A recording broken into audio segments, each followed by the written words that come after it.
आयुर्वेद। आयुर्वेद में हम लोग अपने जीवन में बहुत सारी चीजों को जो इंटीग्रेट किए हुए हैं, जिसको हम लोग यूज तो कर रहे हैं, बट क्यों कर रहे हैं, कैसे करना है, क्या बेनिफिट है, इसका जानकारी या इसका जो साइंस है, यानी जो जीवन जीने का साइंस है, ये आपका आयुर्वेद है। आयुर्वेद क्या है? तो साइंस ऑफ लाइफ। ठीक है। अब लाइफ ऐसा तो नहीं है कि आज ही आया, बहुत समय से, बहुत काल से, जब पहली बार कोई स्त्री माँ बनी होगी तब से लेकर के और आज जो बहुत अच्छे मैटरनिटी सेंटर्स हैं वहां तक का जो सफर हुआ, यानी अप्रोक्सीमेटली लाखों या करोड़ों साल का जो सफर है, वो सफर हम लोगों ने जब तय किया, इसके बीच में जो हमारा मित्र रहा, सारथी रहा, वो कौन है? तो वो आयुर्वेद है। अब आयुर्वेद में हम लोगों ने बहुत सारी चीजों को अपने जीवन में शामिल किया था, जिसको हम धीरे धीरे डिसइंटीग्रेट करते जा रहे हैं, अपने पास से हटाते जा रहे हैं। और उसके ड्रॉबैक्स जब हम लोगों के सामने आना शुरू होता है, फिर हम लोगों को लगता है कि ऐसा क्या हो गया कि मुझे ये प्रॉब्लम हो गई। वैसा ही एक कल्प है, एक प्रकल्प है, जिसके बारे में आज हम सभी बात करेंगे, और ये है धूम। धूम, जिसको हम लोग स्मोक बोलते हैं, स्मोक। अब ये स्मोक क्या है, ये धूम क्या है, ये कैसे हम लोग यूज कर सकते हैं, इसकी इसकी प्रॉपर्टीज क्या है? यदि इस बात को ठीक ठीक समझना होगा तो आप आयुर्वेद के उन्माद चिकित्सा में चलो। कौन सा? तो उन्माद या अपस्मार या मानस चिकित्सा।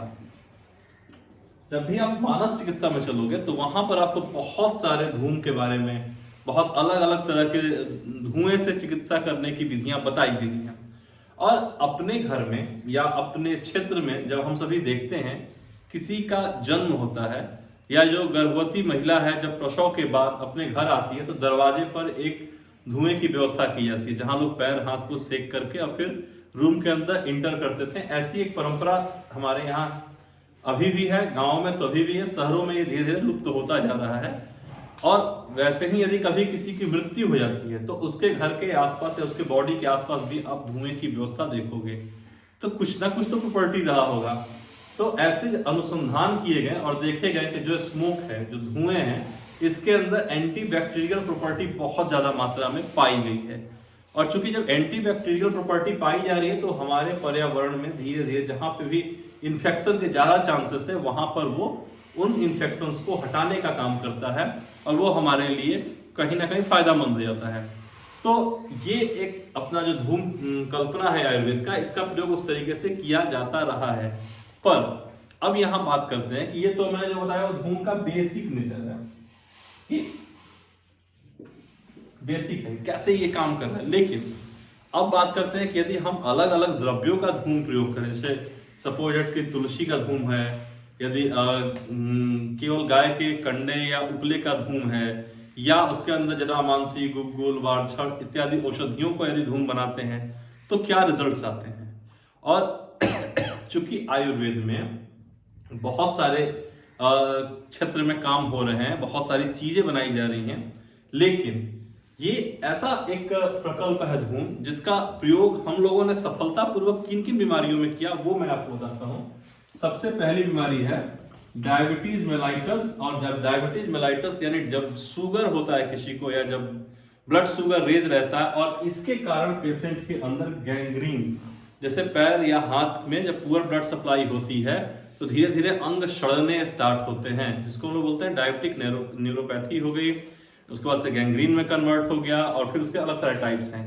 यानी कि फुट अल्सर हो, चाहे वो डायबिटीज के कारण हो, बिना डायबिटीज के हो, नॉन हीलिंग अल्सर है, या आप किसी भी तरह के व्रण को ठीक करना चाह रहे हो जो नहीं ठीक हो पा रहा है, उसके लिए आप इसका प्रयोग बहुत अच्छे तरीके से कर सकते हो। कैसे करना है, क्या करना है, वो सब डिटेल में आज हम लोग समझेंगे। दूसरा, ऐसा कोई स्किन का क्रॉनिक कंडीशन जिसको आप ठीक नहीं कर पा रहे हो, वहां भी इसको हम लोग प्रयोग करते हैं। जैसे वीपिंग एक्जिमा है, यानी कि एक्जिमा का ऐसा टाइप जहां पर स्किन से कुछ ना कुछ वाटरी, कुछ ना कुछ ऊजिंग हो रही है, कुछ ना कुछ स्राव निकल रहा है, उस स्राव को ठीक करने के लिए भी हम लोग धूम चिकित्सा का प्रयोग वहां पर कर सकते हैं। इसके साथ साथ आप देखोगे तो ऊर्ध्वजत्रु की जो बीमारियां हैं, जैसे कि आपका बालों का गिरना, और आपके आंखों की रोशनी, आपके चेहरे के रिंकल्स, बहुत सारे सेक्टर्स पे काम करता है। सर्दी, खांसी, काश, श्वास, अर्धाव भेदक, माइग्रेन, बहुत जगह पे इसका यूज किया जाता है। तो ये कैसे यूज करना है, कौन से द्रव्य सेलेक्ट करने हैं, कैसे उसको यूज किया जाएगा, ये सारी चीजें हम लोग यहाँ पे अभी समझेंगे। तो सबसे पहले अब हम लोग यहाँ पर सबसे पहले बात करेंगे कि ये व्रण पर क्या करता है। कोई भी यदि जख्म हुआ, कोई भी घाव हुआ, तो वहां पर इसका असर कैसा आएगा, इसको अभी हम लोग समझना शुरू करते हैं। देखिए होता क्या है, जैसे सपोज ये कोई एक बॉडी का पार्ट है, सपोज ये किसी का हाथ है, ठीक है, ऐसे इसके अंदर क्या होगा कि कोई ना कोई ऐसा एक ट्रैक है जिसको हम लोग वेन बोलते हैं, आर्टरी बोलते हैं, जो खून को यहां से लेकर के सारी जगहों तक पहुंचाएगा और फिर यहां से डीऑक्सीडेटेड ब्लड को वापस से मेन स्ट्रीम में होते हुए हमारे हार्ट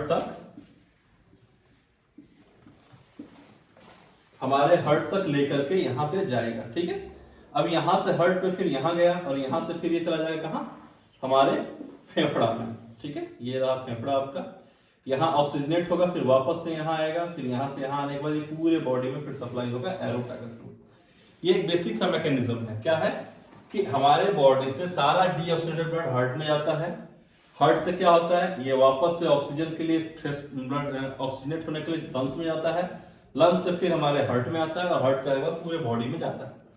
अब किसी कारण से यहाँ पे ऑब्स्ट्रक्शन हो गया, इन रास्तों में कहीं ना कहीं ऑब्स्ट्रक्शन देखने को मिल रहा है। तो यदि ऑब्स्ट्रक्शन यहां पर आपको देखने को मिलेगा तो क्या होगा, ये ब्लड आगे नहीं जाएगा। जब ब्लड आगे नहीं जा रहा है तो यहां पे क्या होगा, ब्लड की सप्लाई बंद हो जाएगी। इसको हम लोग बोलते हैं कि इस्कीमिया हो गया, पुअर ब्लड सप्लाई हो गई है। यहाँ पे धीरे धीरे खून की कमी होने के कारण नंबनेस, सूनापन स्टार्ट हो जाएगा और यहाँ पे बनता है जख्म, ठीक है। अब ये जख्म में चूंकि दर्द नहीं होता है, कोई प्रॉब्लम नहीं होती, तो लोग इसको इग्नोर करते हैं और आगे जाकर स्थिति ऐसी होती है कि ये जख्म नहीं ठीक होने पे हाथ को ही काटना पड़ता है, पैर को ही काटना पड़ता है और फिर वो बड़ा दुखदायी कंडीशन हो जाता है। कई बार यहां से काटा गया, फिर वहां जख्म बन गया, फिर वापस से काटना पड़ा और ऐसा ही प्रक्रिया होते होते पेशेंट सर्वाइव नहीं कर पाता। अब इतना जटिल पैथोलॉजी यदि है, इसको यदि आप ठीक करना चाहते हो तो आप अपनी सारी दवाओं के साथ में एक केवल धूम को ऐड कर लो, आप देखोगे रिजल्ट बहुत अच्छे हो जाएंगे। तो ये धूम कौन सा होगा, इसके अंदर इंग्रेडिएंट्स क्या होंगे, इसको यदि समझना है आपको तो इसके लिए आपको वापस से अपने संहिता में जाना होगा,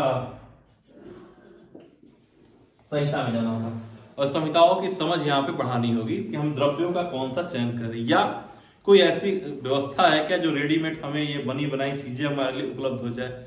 उन सारी चीजों के बारे में हम लोग आज बात करेंगे। तो ये आप लोगों को समझ में आ गया कि किस तरीके से नॉन हीलिंग जहाँ पे कंडीशंस हैं, स्किन के वो सारे कंडीशन जहां पे हम लोग बीमारी को ठीक नहीं कर पा रहे हैं, जख्म बना हुआ है, इन्फेक्शन है, उसको कैसे हील करेंगे, धूम की सहायता लेंगे।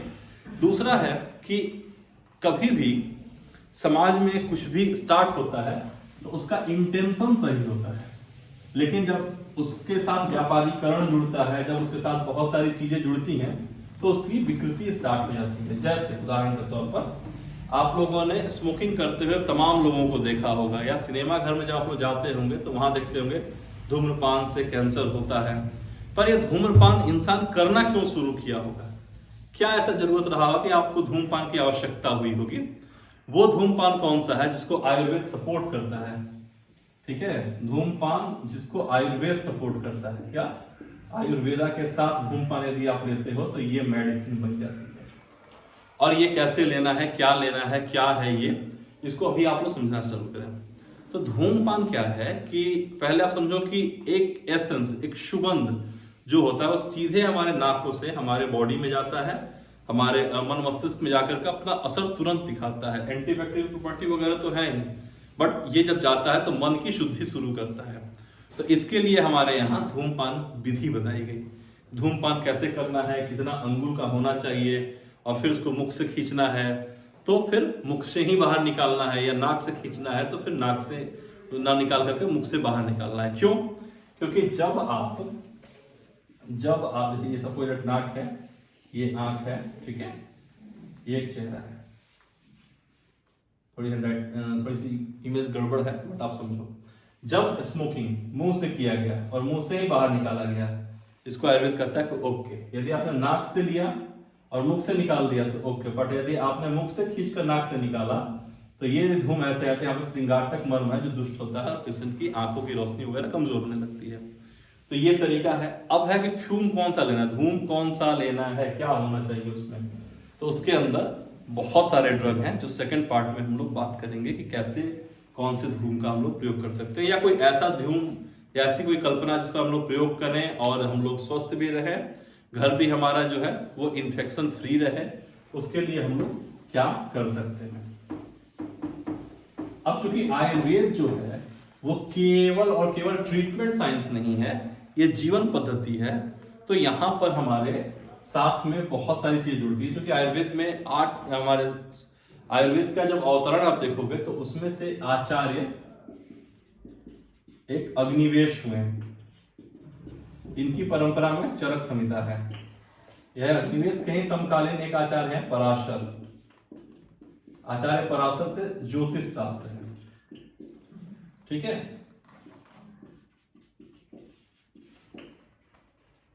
ज्योतिष शास्त्र। अब समझना ये है कि कोई भी घर, कोई भी आप, जैसे आप लोग आयुर्वेद के स्टूडेंट हैं तो आप लोग जानते हो कि यदि रसशाला हमें बनानी है, हमें रस चिकित्सा के लिए रसशाला या रसशाला का निर्माण करना है, तो बोलता है कि इस डायरेक्शन में, इस तरीके से वास्तु के अकॉर्डिंग आपको रसशाला का निर्माण करना है। वैसे ही यदि आप राजा के घर की बात करते हो, देखते हो, तो उसके लिए भी बहुत सारे नियम एंड कानून दिए हुए हैं किस तरीके से बनाने हैं। पर आज के डेट में इन सारी चीजों को हम लोग फॉलो नहीं कर पाते हैं। क्या? वास्तु को फॉलो हम लोग नहीं कर पाते। क्यों नहीं कर पाते? क्योंकि 2 BHK का छोटा सा फ्लैट है, अब इसमें कहां से हम व्यवस्था सारी कर पाएंगे, तो बहुत सारे निगेटिव वाइब्स वहां पे आने लगते हैं, और क्षुद्र जंतुओं का भी कई बार वहां पे मतलब व्यवस्था बनता है कि वहां पे उनका जर्मिनेशन ज्यादा होता है। जैसे उदाहरण के तौर पर कोई एक घर है, उसके सामने से नाली गुजर रही है, अब वहां पे बहुत सारे बैक्टीरिया आ सकते हैं, बहुत सारे फंगस आ सकते हैं, बहुत सारे प्रोटोजोआ आ सकते हैं, बहुत सारे इन्फेक्शन के कंडीशन बन सकते हैं। किसी का घर नमी वाले जगहों पे है, किसी का घर बेसमेंट के अंदर है, तो वहां पे क्या होगा, नमी की मात्रा बढ़ेगी। अब जब नमी की मात्रा बढ़ी हुई है तो वैसे केसेस में क्या करना होगा आपको। अब चूंकि आपका जो सिस्टम है वो बता रहा है कि आप बीमारी के लिए आप जगह नहीं छोड़ सकते, तो वैसी स्थिति में आप क्या करोगे, आप थोड़ी सी युक्ति लगाओगे और आयुर्वेद का सहारा यहाँ पे लोगे। क्योंकि आयुर्वेद जो है एक्चुअल में यह है तंत्र, तंत्र यानी टूल, आपके जीवन को सहज बनाने का टूल है ये। तो हम लोग क्या करते हैं ऐसे केसेस में कि जहां पर देखते हैं कि नमी ज्यादा है, अब केस कौन सा है, जैसे माने कि रूमेटॉइड आर्थराइटिस से कोई पेशेंट है, RA पॉजिटिव है और आम बात या गठिया का प्रॉब्लम लेकर घूम रहा है, दर्द बहुत ज्यादा हो रही है उसको, और घर उसका जो ऐसा क्षेत्र में जहां नमी ज्यादा है, वैसी स्थिति में आप क्या कर सकते हो। अब आपको आप या तो आप बताओ कि घर छोड़ दो, एक घर को शिफ्ट करना या घर को बेचकर नया घर लेना करोड़ों की खर्च है, तो ऐसा क्या करें हम। इसी का विकल्प आयुर्वेद में लोगों ने बनाया कि घर के अंदर धूम का प्रयोग करो, घर के अंदर धुएं का प्रयोग करो। अब कैसा धुआं, तो पहले जब घर हमारा बनता था तो घरों के बीच में खाना आंगन में बनता था और बहुत सारे लोग पूजन में ही धूम को इंटीग्रेट कर दिए थे कि जब पूजन करेंगे तो हवन करेंगे, पूजन करेंगे तो गुग्गुल जलाएंगे। और आज भी आप बहुत जगहों पे देखोगे कि उसको जला करके लोग धूपन करते हैं, घर में ऐसे सबके बॉडी के पास ला करके धुएं को लगाते हैं। क्यों लगाते हैं? एक तरीके से वो डिसइंफेक्ट कर रहे हैं अपने फैमिली के लोगों को, परिवार के लोगों को इन्फेक्शन से बचा रहे हैं। और केवल यही इसका अर्थ नहीं है, देव व्यापारी प्रकल्प में भी बहुत ज्यादा है कि यदि आपके क्लिनिक में कौन सा फ्यूम जल रहा है, कौन से धुएं आप जला रहे हो, तो क्या उसके इफेक्ट आ सकते हैं। स्पेशली जब हम लोग मानस चिकित्सा की बात करते हैं, मन की बात करते हैं, तो वहां पर कई बार क्या होता है कि बीमारी के लक्षण आपको सामने से देखने में नहीं आता ज्यादा। ऐसा होता है कि जो पेशेंट है उसके अंदर सिम्टम्स बहुत कम रहेंगे, या कई बार हेतु ही आपको समझ में नहीं आएगा कि हेतु है क्या, बीमारी हो क्यों रही है, बट बीमारी बहुत ज्यादा दिख रही है। तो हेतु कम मिले और बीमारी ठीक नहीं हो रही है, बीमारी जीर्ण हो रही है, तो कहीं ना कहीं वहां पर हमारे दैव के फैक्टर आते हैं। और दैव के लिए चिकित्सा में क्या कहा गया है, मंत्र, मणि, हवन, बलि, यज्ञ इत्यादि। ठीक है, तो ये सारे तत्व वहां बताए गए हैं। अब इसकी आपको व्यवस्था करनी होगी, तो इसमें से आप कुछ भी कर सकते हो। यदि आप मंत्र की अच्छे जानकार हो, मंत्र से प्रयोग कर सकते हो, इन सबों का भी प्रयोग कर सकते हो। रस चिकित्सा यदि आप करते हो तो वहां पे आपको बताया गया कि अघोर उपासना मैंडेटरी हो जाती है, ठीक है। या इस तरीके से आपको तमाम कल्प मिलेंगे। यदि आप रस शास्त्र के रस रत्न समुच्चय पढ़ लो,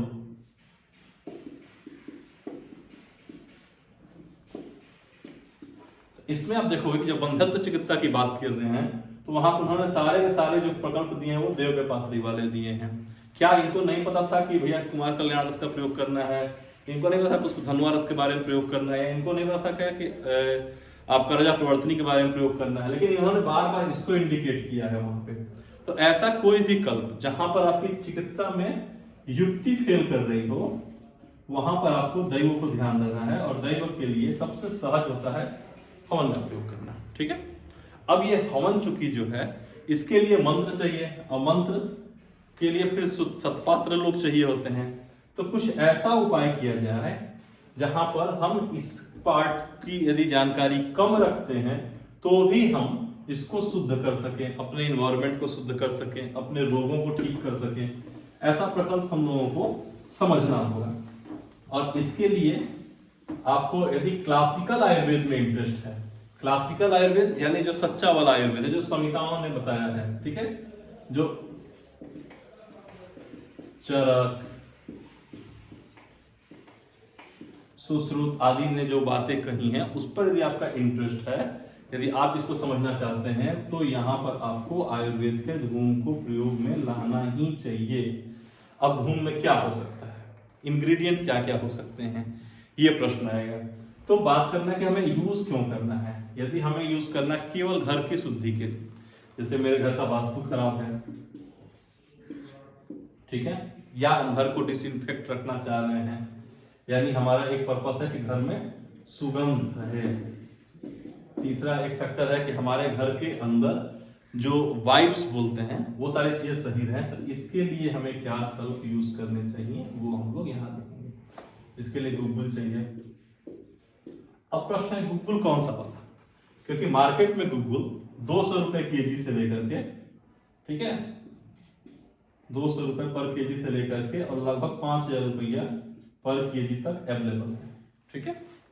200 रुपए में जो गूगल है वो कौन सा गूगल है, वो ना बेचने वाले को पता है ना खरीदने वाले को पता है, बट वो मिलता है क्या, पूजा पाठ के नाम पे उसको बेच देना है। लेकिन यदि आप इसको यूज करोगे तो कोई रिजल्ट आपको नहीं मिलता है, बस वो धुआं धुआं करेगा आपका। तो आपको थोड़ी सी, यदि आप खर्च करते हो और अपने लिए बना रहे हो, तो आपको यूज करना चाहिए एक अच्छी क्वालिटी का गूगल। पहला इंग्रेडिएंट हुआ। दूसरा आपको लेना है निर्यास। निर्यास, अब निर्यास में कौन कौन सा यूज कर सकते हैं आप, जैसे में आप यहाँ पे यूज कर सकते हैं गोंद का,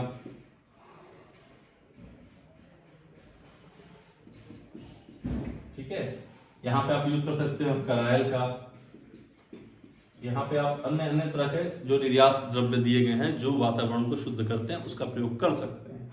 ये किसके लिए है, ये वास्तु के लिए है, ठीक है। लेकिन यदि किसी को ऐसा लगे कि मेरे ऊपर जो है वो ज्यादा ही संकट आ रहा है, जो मैं सोच पा रहा हूं उससे ज्यादा मैं परेशान हूं, तो उसके अंदर बहुत सारे ऐसे आगंतुक फैक्टर होते हैं, आगंतुक फैक्टर होते हैं जो बीमारियों को पैदा करते हैं। आपके बीमारियां 3 स्तर पर होती है। पहला होता है आदि, दूसरा होता है व्याधि, ठीक है, आदि और व्याधि ये 2 हो गए। अब आदि में होता है जो है वो है मानस, ठीक है। अब ये मानस में से क्या है, किसी को डर लग रहा है, किसी को शोक है, ठीक है, अब किसी को भय लग रहा है। अब ये कोई बीमारी नहीं है, लेकिन ये इतने प्रोमिनेंट हैं कि वो परेशान है इसके कारण। किसी को शोक है, किसी को दुख है, किसी का परिवार में अत्यंत कलह चल रहा है। ये फैक्टर एक मानस का है। दूसरे मानस का फैक्टर है जहां पे हम देखते हैं कि हाँ सब्जेक्टिवली पेशेंट को दिख रहा है, जैसे अपस्मार, जैसे उन्माद, ठीक है, जैसे आपका स्मरण शक्ति, स्मृति नाश आदि आदि, ठीक है। तो 2 सेगमेंट हुआ, एक है जहां पे डर है, शोक है, भय है, चिंता है, वरीड है इत्यादि। दूसरा है जहां पर आपको सब्जेक्टिवली दिखता है। वैसे व्याधि में आप आइएगा, इसके भी दो सेगमेंट हो जाते हैं। एक सेगमेंट होता है जहां पर बीमारियां जो है व्यक्ति की, वो कैसी है, वो है आपकी कि दोषों के अकॉर्डिंग, ठीक है, दोष के अकॉर्डिंग हो रहा है। दूसरा कि दोष तो है ही, बट साथ में आगंतुक व्याधियां हैं, जैसे चिकनगुनिया फैल गया, डेंगू फैल गया, कोरोना फैल गया। अब बताओगे क्या पूरे गांव भर के लोगों का एक साथ दोष बिगड़ा था? सबका डाइट एक जैसा था, सबका लाइफस्टाइल एक जैसा था, सबको एक ही बीमारी हुई? वो बोलते हैं आगंतुज, ठीक है। अब ये आगंतुज को यदि आपको कॉम्बैट करना है, इसको क्योर करना है, तो आपको चाहिए धूम, ठीक है। या आपके मानस के इन विकारों को ठीक करना है तो मैंडेटरी होता है धूम। और दूसरी चीज कि चूंकि इसका संबंध सीधे हमारे नाक से है और नाक से इसका असर सीधे हमारे ब्रेन तक जाता है, तो अपस्मार, उन्माद, स्मृतिनाश आदि चिकित्सा में भी हमको धूम का वर्णन मिल जाता है। तो अब हमारे पास दो ऑप्शंस हैं। पहला ऑप्शन है कि एज अ ट्रीटमेंट पर्पस से हम यूज करें, और दूसरा एक पर्पस है कि हमें ये प्रॉब्लम हो ही ना, इसके लिए हम यूज करें। तो इसका एक शानदार विकल्प बना था अपने यहाँ, वो था कि घर घर नित्य अग्निहोत्र किया जाए, नित्य धूपन किया जाए और लोगों को व्याधि से बचाया जाए। और इसी कारण से गांव में या जो पूर्व के लोग थे उनमें व्याधियों की समस्याएं कम हुआ करती थी। लेकिन दुर्भाग्य से ऐसा हुआ कि जो धूप हम लोग यूज करना स्टार्ट किए थे बीमारी के लिए, इसमें लोगों ने क्या लगाया, तो बांस का यूज करना स्टार्ट किया, सबसे पहला काम। दूसरा, आर्टिफिशियल सुगंध डालना स्टार्ट किया, ठीक है। तो इसमें सुगंध के लिए लोगों ने क्या किया कि सुगंध के लिए भैया इसमें केमिकल यूज करो। अब केमिकल यूज होना स्टार्ट हो गया। अब ये केमिकल जो डाला गया, ये जाकर के व्यक्ति के लंग्स को इन्फेक्टेड करना स्टार्ट कर दिया। जो बेनिफिट का पार्ट था उसको हमने बिगाड़ दिया। क्यों? सुगंध बढ़िया आता है, गुलाब का, इसका, उसका, पता नहीं किसका, ठीक है। तो ये सुगंध के कारण अब लंग्स इन्फेक्टेड होने लगा। तो जहां पर धूम का प्रयोग हम लोगों को करना था कि बीमारी से बचाने के लिए, उसके लिए हमको बांस यानी बॉम्बू स्टिक जो होता है उसका प्रयोग निषेध किया गया है धर्मशास्त्र में, और आयुर्वेद शास्त्र में भी उसको यहाँ मैंडेटरी कर दिया गया। और आप लोग स्टिक देखते होंगे, अगरबत्ती की स्टिक आती है मार्केट में, जहां पे आपको बांस दिखेगा, सुगंध के लिए धन भर के आर्टिफिशियल उसमें गंध के लिए सामान मिलाई गई है। अब आप बताओ कि जो चीजें आपके फायदे के लिए है, देखिए जैसे ये अगरबत्ती आपकी हो गई,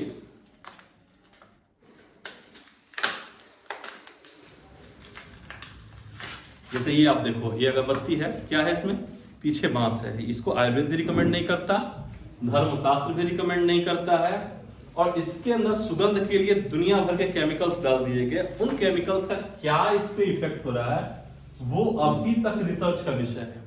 लेकिन हाँ, ये जरूर देखा गया कि जिनके घर में पूजा पाठ ज्यादा हो रहा है, हर रूम में अगरबत्ती लगाई जा रही है, उनके बच्चों में अस्थमा देखने को मिल रहा है, ठीक है। उनके बच्चों में एलर्जिक राइनाइटिस की प्रॉब्लम देखने को मिल रही है, यानी नाक से बार बार छींके आना, सर्दी होना इत्यादि मिल रहा है। किसी को माइग्रेन की प्रॉब्लम मिल रही है। तो भाई ये जो बीमारियां आपको देखने को मिल रही है, चिकित्सा होती क्या है? चिकित्सा का मतलब होता है पहला कि हेतु, बीमारी हो क्यों रही है ढूंढना, फिर लिंग, और फिर होता है औषध। लिंग यानी सिम्टम्स, बीमारी हो क्यों रही है, सिम्टम्स क्या आ रहा है, चिकित्सा क्या करना है। तो हम लोगों ने जो धूपन चिकित्सा था इसको इतना कॉन्टामिनेटेड किया, इतना इसको हम लोगों ने बिगाड़ा कि ये हमारे बीमारी का कारण बन गया। और इसके बाद क्या है कि हम लोग ये एलर्जिक कंडीशंस लेके घूमने लगे कि बच्चे को अस्थमा है, बच्चे को राइनाइटिस है, बच्चे को माइग्रेन है, बच्चे को आईसाइट की प्रॉब्लम है। यानी जो धूम के बेनिफिट्स थे, धूम में क्या लिखा गया है कि ये सिराशूल को नष्ट करता है, ठीक है, सिराशूल नष्ट करता है, यहां माइग्रेन पैदा कर रहा है, ठीक है। यहां कहा गया पीनस को ठीक करता है, यहां पे क्या एलर्जिक राइनाइटिस पैदा कर रहा है। यहां लिखा गया कि श्वास और प्यास को ठीक करता है, यहां पे क्या अस्थमा पैदा कर रहा है। अब ये सोचने वाली बात है कि जो इसके बेनिफिट्स थे वो इसके ड्रॉबैक्स कैसे बन गए, उन बीमारियों को पैदा क्यों कर रहा है। क्यों? क्योंकि इसके अंदर बांस प्रयोग किया जा रहा है, सुगंधित फ्रेग्रेंस यूज किया जा रहा है, और बेहद ही घटिया किस्म के द्रव्य यूज किए जा रहे हैं केमिकल्स के नाम पर और प्रॉफिट्स के नाम पर।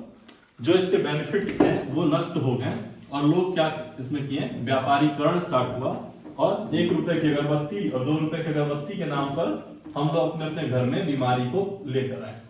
तो अब क्या करना है, इस बात को हमें समझना होगा कि चिकित्सा के लिए हम लोगों को या अपने परिवार को बचाने के लिए हम लोगों को क्या करना चाहिए।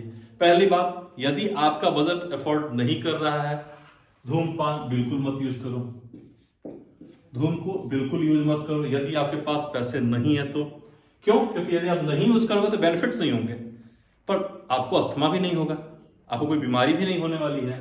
लेकिन यदि आपको लगता है कि मैं 10 रुपए या 15 रुपए या 20 रुपए पर डे खर्च कर सकता हूं अपने परिवार के लिए, यानी एक आप नॉर्मल सा रजनीगंधा के पैकेट से भी कम रुपए यदि आप खर्च कर सकते हो, या मार्केट में मिलने वाले सिगरेट जैसे आप कोई भी ले लो, तो उससे उतने के आसपास आप एक सिगरेट के आसपास का यदि पैसा आप खर्च करते हो तो आप धूम्रपान के बेनिफिट्स ले सकते हो। ठीक है, क्यों ले पाओगे? क्योंकि इसको यदि आप इतना पे करोगे तो कंपनी जो भी बना रही है या कोई भी, यदि आप खुद से भी बनाते हो तो आप इसमें सही इंग्रेडिएंट यूज कर पाओगे। जैसे गूगल यूज करना है तो कौन सा वाला गूगल यूज किया जाएगा? तो महिषाक्ष। ठीक है, गूगल के टाइप्स होते हैं बहुत सारे, जिसमें से महिषाक्ष सबसे उत्तम गूगल है, वो आप ले पाओगे, यूज कर पाओगे। इसके अंदर यदि आपको सुगंधित द्रव्य यूज करना है तो आप यदि गुलाब की पंखुड़ी, चमेली का ऐसे चमेली की पंखुड़ियां, इस तरह की चीजें यूज कर पाओगे जो सुगंधित द्रव्य हैं, बट वो हमारे लिए फायदेमंद भी हैं। बालछड़ प्रयोग कर सकते हो, जटामांसी प्रयोग कर सकते हो, बहुत सारे ऐसे द्रव्य हैं जो कि सुगंधित भी हैं और हमारे लिए फायदेमंद भी हैं, तो उनका प्रयोग हम लोग यहाँ पर करते हैं और कर सकते हैं। लेकिन कभी भी हमें सुगंध के चक्कर में अपनी बीमारी को बढ़ाना नहीं है, इसलिए केमिकल्स बिल्कुल यूज नहीं करना है। या तो बेस्ट है कि नहीं यूज करो, साइड इफेक्ट नहीं होंगे, और यदि यूज करना है तो 10 रुपए 15 रुपए आप खर्च करो और खर्च करके आप इन बीमारियों को ठीक कर सकते हो। ठीक है, अब इसके इंग्रेडिएंट्स क्या क्या हैं उसके बारे में हम लोग अब डिटेल में यहां पर देखेंगे। ठीक है, अब प्रश्न है कि धूम्रपान के लिए, धूपन के लिए हम कौन से द्रव्य का प्रयोग करें। तो यहाँ पे हम लोगों ने कुछ लिस्टेड किए हैं द्रव्य जिसका आप प्रयोग कर सकते हैं। पहला है गुग्गुल। गुग्गुल कौन सा वाला? तो महिषाक्ष वाला, अच्छे क्वालिटी का। दूसरा है लोहबान, आप प्रयोग कर सकते हैं। तीसरा है जटामांसी। अब जटामांसी में भी समझने वाली बात है कि 2 तरह की जटामांसी आती है। पहली जटामांसी जो है, इसमें क्या होता है कि इसके तेल को निकाल लिया गया, इसके ऑयल को निकाल लिया गया है, इसके तेल को यदि बाहर निकाल लिया गया तो व्यक्ति को इसके जलाने से धुएं तो मिलेंगे, बट जो इसके सुगंध है वो नहीं मिलेंगे। तो लेते समय क्या ध्यान रखना है कि हमको तेल वाले चाहिए। 2 रुपए आपके महंगे जरूर लगेंगे, बट क्वालिटी आपको अच्छी मिलेगी। चौथा द्रव्य है आमा हल्दी। तीसरा है कृष्ण हल्दी या काली हल्दी। उसके बाद से अगला है तेजपत्र, जायफल, वन तुलसी, नागर मोथा, फिर आपका है यहाँ पे कपूर कचरी, देवदारू, छड़ीला, बला, कोकिला, गुलाब के फूल, मालती, कुसुम, सेमल पुष्प इत्यादि। अब इन सभी द्रव्यों को यदि आप प्रयोग करते हो तो आपका मिनिमम कॉस्ट जाएगा, एक समय के धूप की कीमत लगभग 12 से 15 रुपए, यदि आप छोटा थोड़ी मात्रा में यूज करते हो तो।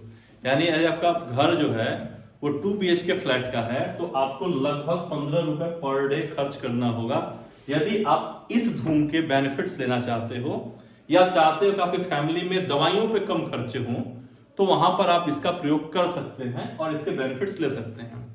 लेकिन यदि आपको ये नहीं खर्च करना है 15 रुपए, तो आप क्या कर सकते हैं, आप फिर कोई भी घर में अगरबत्ती वगैरह ना जलाएं। ठीक है, कपूर भी लोग जलाते हैं कई बार। तो कपूर में क्या है, एक केमिकल से आता है और दूसरा है जिसको भीमसेनी कपूर बोलते हैं। यूज करना है तो भीमसेनी करें, भले महीने में 1 ही दिन जलाएं, अदरवाइज मत जलाएं। ठीक है, तो ये आपका रहा, ये बेसिक धूम है। अब इसका बेनिफिट्स क्या क्या होंगे, तो वो सारे बेनिफिट्स जो आप लोगों ने पढ़े हैं वो सब मिल जाएंगे।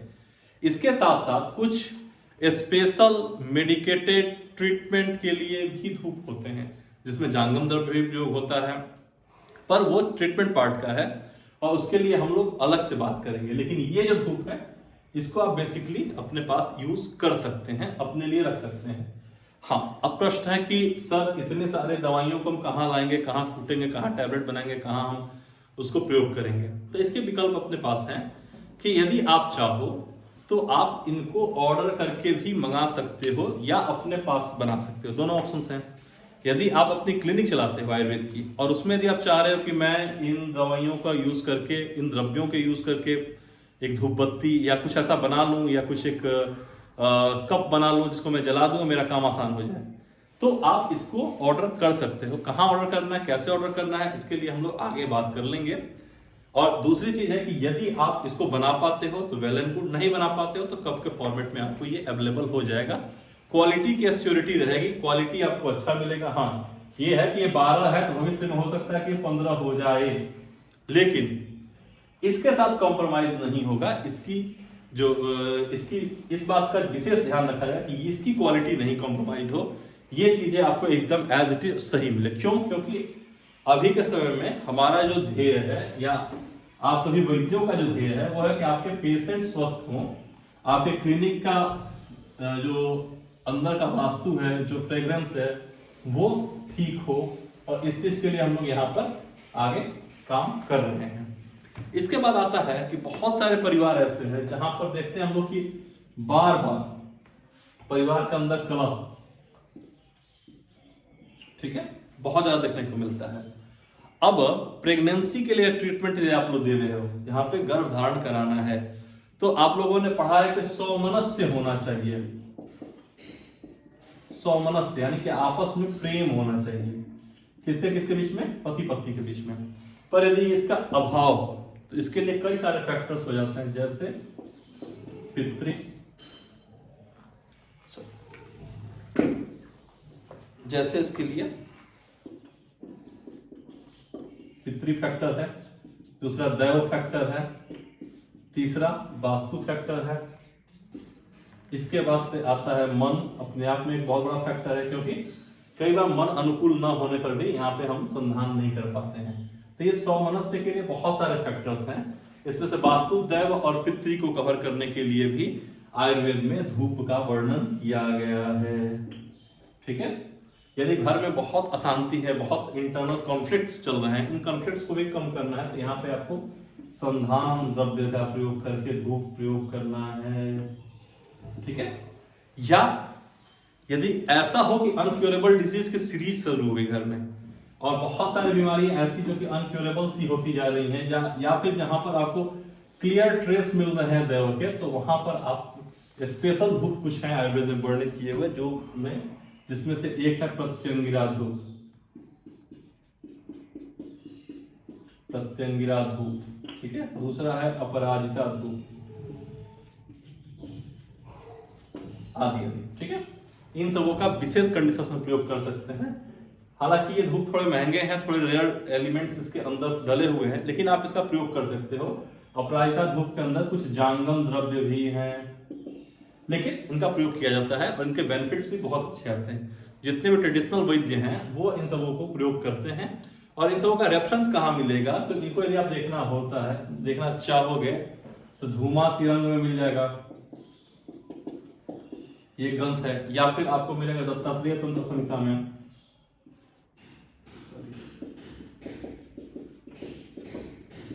दत्तात्रेय तंत्र में मिल जाएगा। तो इस तरीके से आप इन सभी अलग अलग धूप के बारे में पढ़ सकते हैं, प्रयोग कर सकते हैं। जो बेसिक वाली धूप है उसके लिए आप लोग यदि चाहें कि बनाना, तो आप लोग उसको बना सकते हैं, या यदि आप लोग मंगवाना चाहते हैं तो उसके लिए भी मैं डिस्क्रिप्शन में आप लोगों को नंबर दे दूंगा, आप उनसे बात करके और जो भी आपको उचित लगे आप उसको मंगा सकते हो, या आप देख सकते हो उनसे बात करके, ठीक है। तो आज हम लोगों ने धूप के बारे में पढ़ा, धूप कैसे प्रयोग करना है उसके बारे में पढ़ा, बीमारियों में कैसे इसका यूज किया जाता है उसके बारे में पढ़ा, और नॉर्मल वास्तु के लिए, तंत्र के लिए या ग्रह इत्यादि के लिए भी कैसे प्रयोग करना है उसके बारे में हमने आपको एक बेसिक सा इंफॉर्मेशन दिया है। विशेष यदि आप लोगों को कुछ जानना है, कुछ पूछना चाहते हैं, तो आप कमेंट बॉक्स में मैसेज कर सकते हैं और आप लोगों को वहां पे मैं जवाब देने का प्रयास करूंगा। थैंक यू सो मच, नमस्कार।